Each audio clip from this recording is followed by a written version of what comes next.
Hello out there to my crown ones. This is Crown ReRe, and you're listening to the CrownTalk Podcast. On this podcast, I share my life experiences, my crown moments. That's when your heart and your crown aligns, to motivate and inspire you to continue to wear your crown, regardless how heavy it feels. Please visit crownless.com, crownless_com on Instagram, and Crownless Facebook group for positive affirmation quotes and daily reminders by me that you are crowned. As always, don't forget your crown, and don't forget your crown. Enjoy the show. Hello out there to all my crown ones. This is Rebecca, aka Crown ReRe, and this is a Crown Talk mini moment. Hello out there. I know I've been missing in action from the CrownTalk Podcast, crownless.com. I am currently getting my bachelor's degree in human services and working full time, and it is taking a balancing toll on me, and I'm trying to figure out how to balance everything. Podcasting and creating content is a passion that I discovered maybe, like 5 years ago, and I'm just trying to figure out how to keep that flame ignited, yes. And so I decided to just hit record today and speak, because that's what podcasting is, or was originally. Now it's just about the tea and the tell-all and everything else, but the core of me wanting to do a podcast started with me just having a voice and wanting to speak about things or feelings or awarenesses that I have about myself that I'm sure the crownless out there have as well. So this is the CrownTalk Podcast. I'm going to call this The Roots, and I'll share within the recording of why I call this The Roots. So if you don't know, I am a new plant mom. I have a couple of plants that I care for, I love. I try to make sure that they have the sunlight and the water that they need. And I'm learning how to, I'm probably not even using the right word, how to take them out of the pot and put them in a new one. And 2 weeks ago, I had a monstera, which I love it because it's my first one of two. I bought two at the same time. And I've had it for like 1.5 years, and it's been sitting in this pot and it's been growing. But lately I felt like it needed to be removed from the pot. So I took it outside. I was trying to shake it out of its original pot. And it was holding on to the pot. The roots were they call it being root rotted when they're just stuck to the pot. And I was we have to get you out of here. I need to move you to another pot. And I don't know if there's any other plant moms out there that talk to their plants, but as I was trying to figure out how to get this plant out and also be mindful of its roots, I was just talking to it hey, we need to get you out of here. We need to move you to a bigger pot. I promise, the next pot that you get, it will be big enough for you and your roots. I don't want to break any roots from here. I just need to move you. And so after I was doing that, I picked up the plant. I shook out the dirt, and it was still holding on to this pot. And so I grabbed the bottom of the pot with both my hands, which I love doing this. It's playing in dirt. My inner child was so excited. I picked it up, and I was feeling all these roots down below, this pot that has been growing for the past 2 years. And I was I wonder, is this how God feels when he's trying to move us to something bigger and better? It's we're holding on to what we know. We're holding on to what feels comfortable. And a part of us may feel scared to move on to bigger and better things. And so we grab hold on to our knowing. We grab onto what we know. We grab onto what is comfortable to us. And so when the thought of us moving on or uprooting ourselves to do something new, it's excuse me, no, I'm good here. This is comfortable. I'm good. I'm still growing. The monstera was still growing from the top, but the bottom the importance, the roots was the problem. And I didn't really realize that until I uncovered the roots and had to, again, take both my hands and like pick up this monstera and like shake like the old dirt off of it, and these beautiful roots just like bloomed underneath. But I would have never noticed that. Number one, again, I'm a new plant mom, so I was like, well, the top is fine. Like, as long as it's blooming, we're good. But no, the roots are also as important as the bloom. Crown moment. So yes, the roots are important just as the bloom. That might go on a t-shirt. I think it might.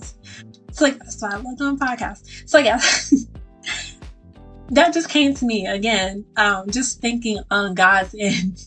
Not that I'm his assistant, a secretary, a coworker, but I really put that in perspective when I was taking the monstera and moving it over to a bigger pot and having to just dig my hands in that dirt and like grip it and just like get like all the old stuff off of it. And these beautiful roots were just like congested and together and growing among each other.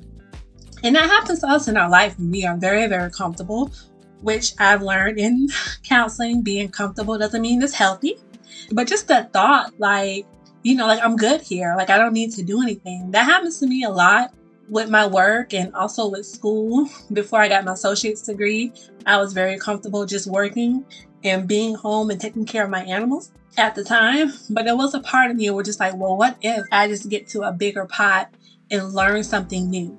What if? And those what ifs turn to being uncomfortable with just the thought of the ifs and not putting into action.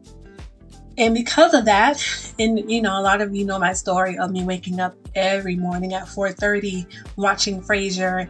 And at one point I was just like, God, like, why do I just keep waking up at this time watching TV? And then circling back around to that, my passion has always been people and understanding people. And now, I want to say that almost 3 years later, graduated with my associate's degree, and now I'm getting my bachelor's in human services.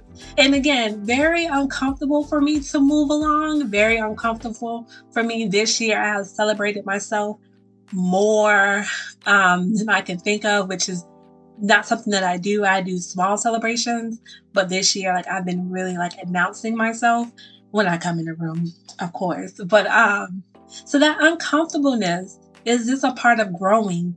And again, we can bloom from the top, but if our roots are rotted, we can only get so far in life, basically. Now that I think about it, there's been many times, again, I've been uprooted. I always say when my everything consistent turned into inconsistency.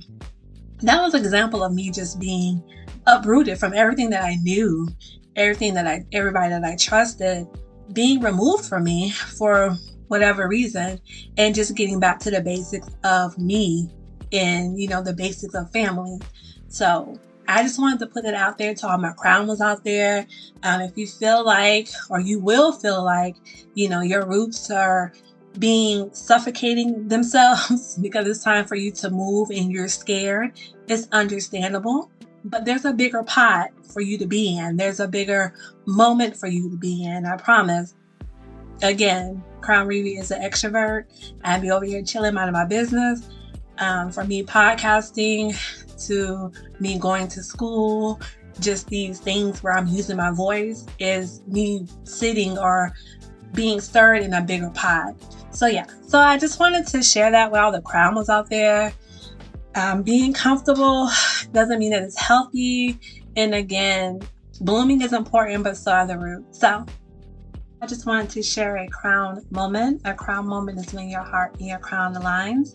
This crown moment comes from author Deanna LaRae from her book Unraveled. And it is titled, Your Garden is Being Uprooted. I hope that listening to this brings a crown moment. I hope that your heart and your crown aligns. But thank you again for all the support that I have from all the crowners out there. I definitely appreciate your patience. Thank you so much for showing all the love. I feel it in my Beyonce voice. I love you deep. And thank you again. Please check out crownless.com. If you miss my voice, you can always hear me on the Flowers for the Culture podcast with my good friend, Mr. LP. Shout out to him, of course. And thank you again for pressing play. I am, again, trying to learn how to balance work life, school, and my love for creative content, which includes podcasting, in my website, crownless.com. Don't forget that you are crowned, and don't forget your crown, and don't forget there's always a bigger pot. Thank you. When something is uprooted, it is removed from a comfortable and familiar location. Picture a garden. When not taken care of, that garden will grow weeds and develop unintended roots. The gardener comes to take out what is not supposed to grow there, and with each pluck and pull of the roots, the soil feels its removal. If the gardener does not uproot what is not intended for the soil, what was intended to grow will eventually be overshadowed by weeds that spread like wildfire, eventually and completely overtaking the garden. Left to your own devices, you will produce what was not intended, and I have seeds that will grow in abundance and overflow into other areas of my garden. There will be an overflow of abundance, so much that dead gardens will come to life from the fruit you allow me to grow here. A weed is a wild plant growing where it is not wanted and in competition with cultivated plants. What has grown now is in competition with what was cultivated. I cultivated something specific to grow through you that is being overtaken by the competition. Some roots are easy to uproot, and some roots are deep and take a bit of tugging. The soil will feel the deep ones the most, but these are the ones that, when surrendered by the soil, leave space for me to fill with the most seed. I am going after the deepest roots, and while being uprooted, they will hurt. But trust that what is placed in the space of those unwanted weeds will be the abundance of life. More than you alone will eat from my abundance. I know the uprooting hurts. I feel every tug and pull just as you do. It hurts more when the soil holds on to what is familiar, even if what feels familiar is overtaking the soil. The more the soil surrenders, the easier it will be for the gardener to uproot each weed. Thank you once again for pressing play and listening to the CrownTalk Podcast. I hope this episode and every episode inspired you to be a greater crown individual and not to take your crown moments for granted. This episode was produced by Mr. Alpete. Please visit MrAlpete.com and MPNLLC.com to listen to Mr. Alpete's podcast and other cool adults in the MPN neighborhood. Please visit and subscribe to crownless.com. Please follow crownless_COM on Instagram and Crownless Facebook group to stay current on new episodes and new blog posts by me or other featured bloggers. Don't forget you are crowned, and don't forget your crown. Thank you.